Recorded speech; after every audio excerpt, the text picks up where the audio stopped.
আমরা ইনশাল্লাহ আপনাদের সেবক হিসেবে আমরা কাজ করব সকলকে নিয়ে। আমি ব্যক্তিগতভাবে মনে করি আমাদের নেতৃবৃন্দ তাদের অংশগ্রহণ ছাড়া, জনগণের অংশগ্রহণ ছাড়া কোনো উন্নয়ন সম্ভব না। এই নির্বাচনে শুধু মুসলিম সম্প্রদায়, হিন্দু সম্প্রদায় তাদের মন উজাড় করে, বৌদ্ধ সম্প্রদায়, খ্রিস্টান সম্প্রদায় তাদের মন উজাড় করে ধানের শীষের পক্ষে রাজনীতি। আমি তাদের প্রতি কৃতজ্ঞ। আমি আমার পক্ষ থেকে, আমার নেতৃবৃন্দের পক্ষ থেকে, আজিজ ভাইয়ের পক্ষে, শওকতের পক্ষে, নূর নবীর পক্ষ থেকে, আমাদের ওয়াইদের পক্ষ থেকে এবং আমার নেতা তারেক রহমান সাহেবের পক্ষ থেকে আপনাদেরকে ধন্যবাদ ও কৃতজ্ঞতা জানাচ্ছি। আপনারা যে আস্থা রেখেছেন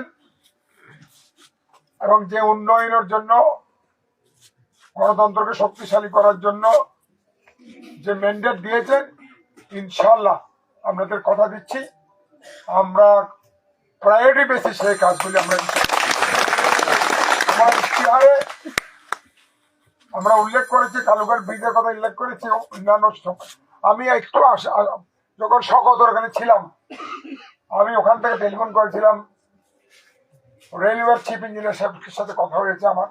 আমি যখন শওকতের থেকে বাইরে হওয়ার সময় ওখান থেকে কথা বলেছি। আমরা বোধহয় গত আগামী 17 তারিখ শপথ হবে, যারা আমাদের যেগুলো 313 জন সংসদ সদস্য নির্বাচিত হয়েছে, বা 213 জন বা অন্যান্য দল মিলে 298 জন হয় নাই, 298 জনের শপথ গ্রহণ অনুষ্ঠান হবে। এরপর সরকার গঠন হবে। তা আমরা সরকার গঠনের সাথে সাথে আমাদের কালুঘাট ব্রিজের যে কথা আমি দিয়েছি সেগুলি একটা কোঅর্ডিনেশন কমিটির নেতৃত্বে আমিও থাকবো, আমাদের আজিজ সাহেব, শওকত, ইসাক, নূর নবী, আমাদের সিনিয়র যারা আছেন 7 সদস্য বিশিষ্ট কোঅর্ডিনেশন কমিটি থাকবো, যেন দ্রুত গতিতে তাদের সাথে সমন্বয় করে ব্রিজের কাজ শুরু করার জন্য আমরা আমি যেহেতু অসুস্থ, গলা ভেঙে গেছে, দেখতে আপনার জ্বর আছে, কাশি আছে, তবুও কথা বলতে কষ্ট হচ্ছে আমি বেশি কথা বলতে চাই না।